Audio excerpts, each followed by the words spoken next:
تین قسم کے لوگ جن سے اللہ تعالیٰ نہ تو قیامت کے دن بات فرمائیں گے، نہ ہی ان کو پاک فرمائیں گے، نہ ہی نظر رحمت سے ان کی طرف دیکھیں گے اور انہیں دردناک عذاب ہوگا۔ ایک صحابی کھڑے ہوئے اور عرض کی، یا رسول اللہ، کون ہیں وہ؟ نقصان میں چلے گئے، خسارے میں چلے گئے؟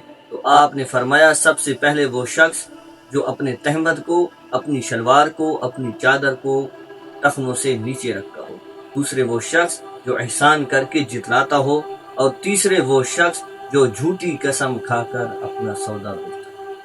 ناظرین کرام، اگر غور کیا جائے تو یہ تینوں کام تقریباً ہمارے معاشرے میں عام ہو چکے ہیں۔ ہو سکتا ہے ہم اس دنیا میں اس طرح کی حرکتیں کر کے تھوڑے بہت منافع حاصل کر لیں، تھوڑی سی اپنی عزت بھی بنا لیں اور اپنے دل کو تسکین بھی پہنچا لیں، لیکن یقین جانیں اگر ان برے اعمال کے بدلے میں قیامت کے دن ان چیزوں کا ہمیں سامنا کرنا پڑ گیا تو ہمارے لیے انتہائی شرمندگی اور انتہائی نقصان کا باعث بنے گا۔ اس لیے سمجھداری اسی میں ہے کہ انسان اس دنیا کے انجام کو سامنے رکھنے کی بجائے آخرت کے انجام کو سامنے رکھ کے زندگی گزارے، اس کی یہ دنیا بھی اچھی بنے گی اور آخرت بھی اچھی بن جائے گی۔ ورنہ کیا ہے، یہاں بھی تباہی ہے اور مرنے کے بعد بھی ایسا عذاب ہے جس کا ہم تصور بھی نہیں کر سکتے۔